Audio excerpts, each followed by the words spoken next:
రంగనాథ్ గారు ఇన్కన్వెన్షన్ విషయము అంటే యాహ్! మీరు వెళ్లారు, కూల్చారు. అప్పుడు అదొక పెద్ద వివాదమై కూర్చుంది. అది యాహ్! ఎట్లెట్లా కూల్చేశారు అని కోర్టుకు వెళ్ళాడు నాగార్జున. అప్పుడు ఇష్యూ అయింది.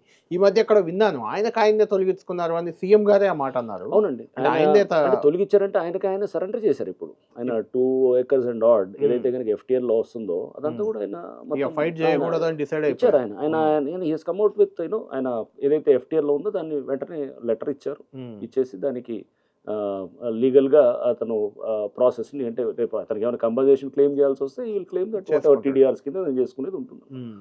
బట్ ఆయన వచ్చేసి విల్‌ఫుల్‌గా ఆయనే వాలంటరీగా ముందుకొచ్చేసి వారు అట్లా లెటర్ ఇవ్వటం కూడా జరిగిందనమాట. ఇప్పుడు కొన్ని ఇన్‌స్టిట్యూషన్‌లు ప్రధానంగా ఎంఐఎం నాయకులకు సంబంధించినయి. పల్లా రాజేశ్వర్ రెడ్డి, మల్లారెడ్డి ఇలా చాలా మంది కొన్ని అవును. ఇన్‌స్టిట్యూషన్‌ల పేర్లు అప్పట్లో వచ్చాయి. అవునండి. అవి ఎఫ్‌టీఎల్‌లు ఉన్నాయి. కబ్జాలు చేశారు చెరువులు. అవును. అలాంటియన్నీ మీరు అప్పుడు ఒక స్టేట్‌మెంట్ కూడా ఇచ్చారు. ఇప్పుడు అవును. ఎడ్యుకేషన్ సీజన్ ఇది అవును. నడుస్తుంది. తర్వాత వాటినన్నిటిని కరెక్ట్. తీసేస్తామని. కరెక్ట్. కానీ అబ్సల్యూట్‌లీ. టచ్ చేసినట్లేరు ఒకదాన్ని కూడా? ఎగ్జాక్ట్‌లీ. నేననేది మేము ఇందాక నేను చెప్తున్నదే ఫస్ట్ 2 మంత్స్ పాలిసీ క్లారిటీ మాకు గూడా లేదు. హ్మ్. అంటే మేము అన్నిటికి ఏది ఉన్నా గాని చేయాలి అనేటటువంటి దీంట్లో ఉన్నాం. వెళ్ళే కొద్దీ పాలిసీ క్లారిటీ అనేది వస్తుంది. క్లారిటీ వచ్చినప్పుడు ఈ ఈ ఎడ్యుకేషన్ ఇన్‌స్టిట్యూషన్ కాదు చాలా ఇల్లు మీద గాని. ఈ హ్మ్. ఎడ్యుకేషన్ ఇన్‌స్టిట్యూషన్స్ ఇది ఇంకా నోటిఫై కాలేదు. హ్మ్. పూర్తిగా అసలు ప్రిలిమినరీ నోటిఫికేషన్ అయింది వీటిల్లో. అవును. ఏది ఓవైసీ కాలేజ్ గాని, లేకపోతే ఇంకా ఏది పల్లా మల్లారెడ్డి కాలేజ్ రాజేశ్వర్ గాని రెడ్డి. ఇయన్నీ కూడా అవును. చాలా వాటిల్లో. సో, నోటిఫికేషన్ కంప్లీట్ చేసిన తర్వాత, ఫైనల్ నోటిఫికేషన్ ఇచ్చిన తర్వాత యాక్ట్ చేయండి అని చెప్పి కూడా హైకోర్ట్ మాకు పలు సందర్భాల్లో చెప్పిందన్నమాట. హ్మ్. సో, ఫైనల్ నోటిఫికేషన్ ఆ తర్వాత అంటే లాస్ట్ ఇయర్ సెప్టెంబర్ తర్వాత ఫైనల్ నోటిఫికేషన్ ఇచ్చిన వాటి మీద మేము యాక్ట్ చేస్తాం. హ్మ్. ఓకే. ఆర్ కొత్త ఎంక్రోచ్‌మెంట్స్ ఏమైనా వస్తున్నాయనుకోండి ఇమ్మీడియేట్‌గా చేస్తున్నాం అన్నమాట. ఓకే. కొత్త ఎంక్రోచ్‌మెంట్స్.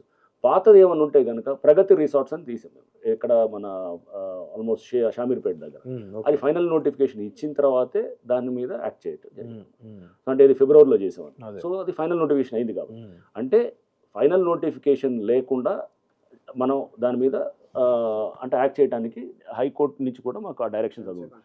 సో, అది మేము అదొక ఇష్యూ అండి.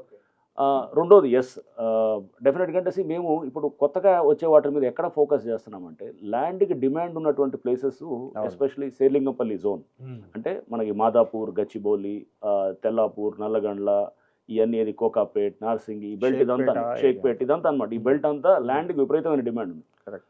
సో, ఇప్పుడు మేము నోటిఫై చేయాలనుకునే వాటిని కూడా ఫస్ట్ ఇక్కడ తీసుకొని చేస్తున్నాం. హ్మ్. అంటే ల్యాండ్‌కి ఎక్కడ ఎక్కువ రేట్లు ఎక్కువున్నాయో, డిమాండ్ ఎక్కువుందో అక్కడ ముందు కబ్జా దాన్ని అవ్వడానికి ఛాన్స్ ప్రొటెక్ట్ ఉంది. చేయాలి. ముందు అది కబ్జా అవ్వడానికి ఛాన్సెస్ ఉంటాయి. హ్మ్. ముందు అక్కడ ఎంక్రోచ్ అవ్వడానికి ఛాన్స్ ఉంది. అవును. ముందు అక్కడ ఫోకస్ చేద్దామని మేము తీసుకున్న ఇప్పుడు ఎక్సైజ్ కూడా ఎఫ్‌టీఎల్ ఎక్సైజ్ కూడా ఇక్కడి నుంచే స్టార్ట్ చేసాం.